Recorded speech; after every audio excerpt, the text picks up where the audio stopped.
Bien le bonjour tout le monde, j'espère que vous allez bien. Et aujourd'hui je me demandais si les petits mots qu'on use souvent comme alors, lors, lorsque venaient d'une même racine ou si chacun avait sa propre origine.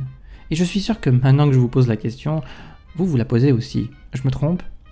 Bon, quoi qu'il en soit, voilà la réponse dans cette vidéo. Je suis votre folle rugisseur, liseron de la lyrine, pour le podcast des métamologies où les mots se métamorphosent et dévoilent leurs secrets à travers l'histoire et la culture. Alors, à la bonne heure.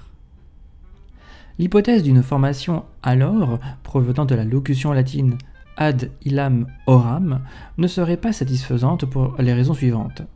Déjà en latin, seule est attestée l'expression ad oram, ensuite sa date d'attestation est relativement tardive pour ce mot grammatical, et pour finir, il y aurait plutôt analogie avec alors composé de a plus lors et a donc composé de a plus donc. De ce fait, la création de alors résulterait d'un renforcement de l'adverbe lors. La même tendance à l'expressivité ayant ainsi abouti à la création d'adverbes ou de locutions adverbiales comme ilor, avec i de l'ancien français iluec, qui désignait la au XIIe siècle, mais qui, contrairement à l'affirmation de Gaston Paris dans Romagna tome 8, ne serait pas la forme primitive de alors, mais seulement une formation parallèle.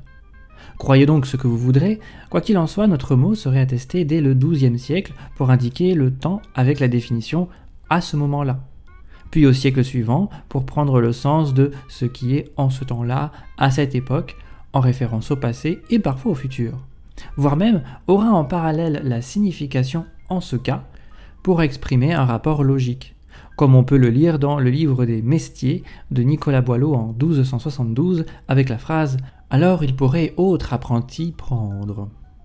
Néanmoins, ce « alors » pourra de même créer de nouvelles locutions comme « alors que » qu'on pourrait écrire « alors que L'O-R-E » ou même « à l'heure que » écrit L'E-U-R-E pour définir à l'heure où ou lorsque au XIIIe siècle, ou encore au XVe siècle pour désigner le temps et l'opposition comme l'utilise Alain Chartier dans Quadriloge invectif où il écrit « Car alors que tu es riche, tu ne pus vivre sans blasphème et sans murmure ». Bref, alors porte déjà en soi une première réponse, mais voyons donc d'où pourrait provenir l'or tout seul. L'or, le seul et unique.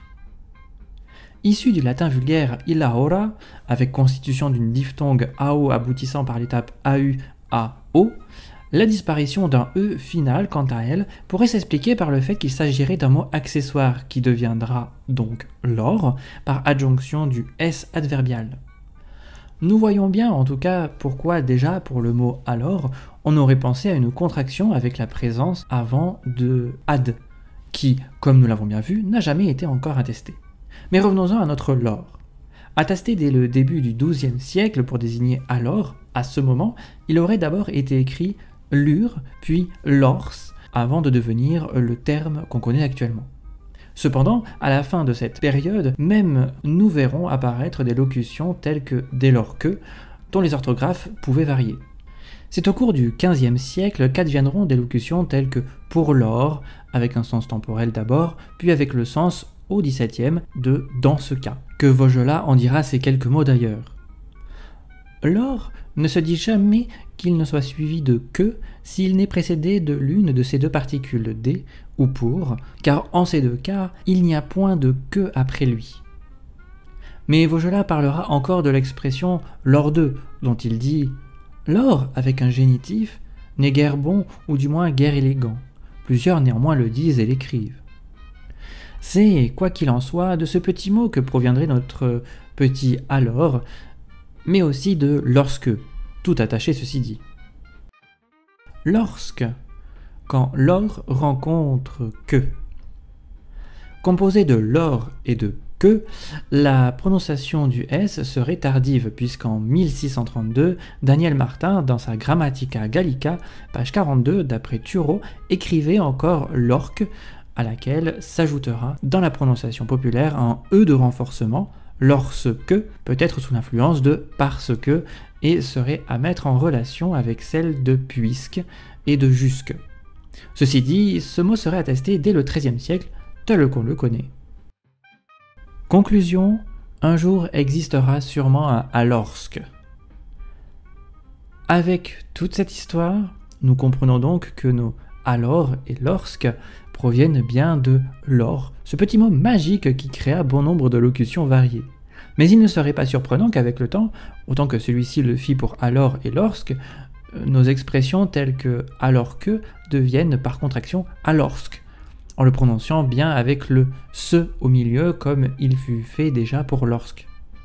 Finalement, la langue française est bien vivante et nous l'avions déjà bien vu avec déjà, jamais, jadis et j'en passe.